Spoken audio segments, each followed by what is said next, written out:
First of all, we're speaking about peace, and definitely we need to support all efforts towards peace. We need peace in Ukraine as soon as possible, so all efforts in this direction should be supported. But now I want to tell you something which I never told in this assembly, never before, because I always was concerned that revealing the truth can hurt my country. But now I clearly realize that unfortunately not revealing the truth can and will hurt even more. And the truth is that inside the country, President Zelensky is acting more and more against the core values which we are here to protect: democracy, human rights, and rule of law.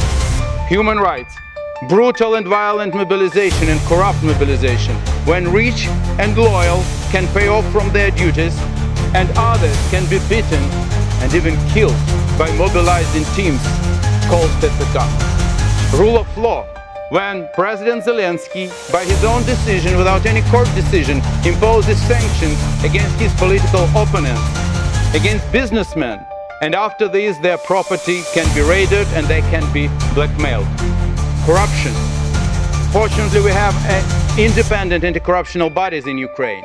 But when it became clear that they are investigating the closest entourage to President Zelensky, he tried to get rid of their independence and to take them under control last July. Only when Ukrainian people came to the streets, it was stopped. I was the only one from 13 MPs who voted against this in the parliament. After this, many people from close entourage of President Zelensky received suspicions in corruption. Some of them ran away from the country.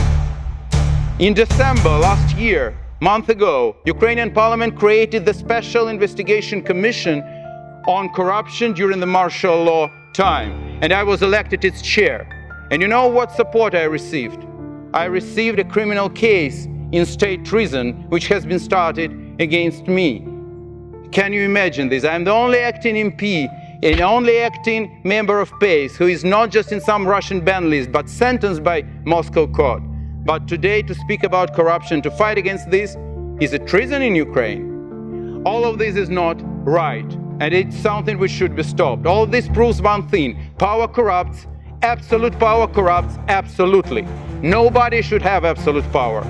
And what I told you doesn't mean that you don't need to support Ukraine, but the opposite. You need even more support to Ukraine, not just to combat Russian aggression, but also to protect democracy, human rights, and rule of law inside the country.